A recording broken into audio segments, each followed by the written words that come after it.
বঁটা প্ৰদান কৰা হৈছে উত্তৰ পূৰ্বাঞ্চলৰ 4গৰাকীয়ে লাভ কৰিছে আৰু অসমৰ পৰা আপুনি আছে কি ক'ব কেনেকুৱা অনুভৱ নিশ্চয়কৈ কোনোবাই যদি ৰিকগনিশ্যন দিয়ে ৰিকগনিশ্যন দিলে ভাল লাগে কিন্তু আমাৰ বিধায়ক হিচাপে আমাৰ কৰ্তব্য আমাৰ সমাজৰ কাম কৰাৰ কৰ্তব্য মাননীয় মুখ্যমন্ত্ৰী মহোদয়ৰ এটাই সপোন যে অসমখনক শ্ৰেষ্ঠ ৰাজ্যত পৰিগণিত কৰিব লাগে সেইদৰে আমাৰ প্ৰত্যেকজন বিধায়কে কষ্ট কৰি আছে প্ৰত্যেকজন বিধায়কে নিজৰ নিজৰ অঞ্চলত কাম কৰি আছে ৰাইজৰ লগত আছে কিন্তু তাৰ মাজতে যদি কোনোবা এটা অৰ্গেনাইজেশ্যনে কোনোবা এজনক ৰিকগনিশ্যন দিয়ে যদি আমাৰ কোনো এক্সপেক্টেশ্যন নাথাকে তেনেকুৱা ধৰণৰ কিন্তু নিশ্চয়কৈ অলপ উৎফুল্লিত হোৱা যায় আজি ভাৰত গৌৰৱ ফাউণ্ডেশ্যনৰ জৰিয়তে ভাৰত ইউথ এৱাৰ্ডছ এইবাৰ আমাৰ নৰ্থ ইষ্টৰ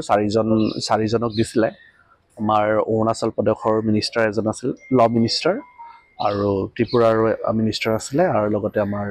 নাগালেণ্ডৰ মিনিষ্টাৰ আছিলে আৰু অসমৰ পৰা মোক এইবাৰ দিয়া হৈছিলে তেওঁলোকৰ ফালৰ পৰা চ' মই গোটেইখিনি তাত লগ লাগি নৰ্থ ইষ্টৰ 4জন লগ পাই মই নথৈ আনন্দিত হৈছোঁ আৰু বিশেষকৈ আমি বঁটাটো তেলেংগানাৰ গভৰ্ণৰ আমাৰ আগৰ মানে আমাৰ ত্ৰিপুৰাৰে সন্তান বিষ্ণুদেৱ বাৰ্মাৰ জৰিয়তে এই বঁটাটো ল'ব পাই আমি আনন্দিত হৈছোঁ আৰু এইটোৱে নিশ্চয়কৈ আমাক উৎসাহিত কৰিব আগন্তুক দিনবিলাকত আকৌ অধিক কাম কৰিবৰ কাৰণে আৰু মাননীয় মুখ্যমন্ত্ৰী মহোদয় আমাৰ প্ৰত্যেকজন বিধায়কে কাম কৰি আছে মাননীয় মুখ্যমন্ত্ৰী মহোদয় যিদৰে আমাক গাইডেন্স দিছে সেইমতে আমি কাম কৰি গৈ আছোঁ আৰু আগন্তুক দিনবিলাকতো আমি আমাৰ নিজৰ নিজৰ অঞ্চলত আমাৰ যি দায়িত্ব নিজৰ সমষ্টিত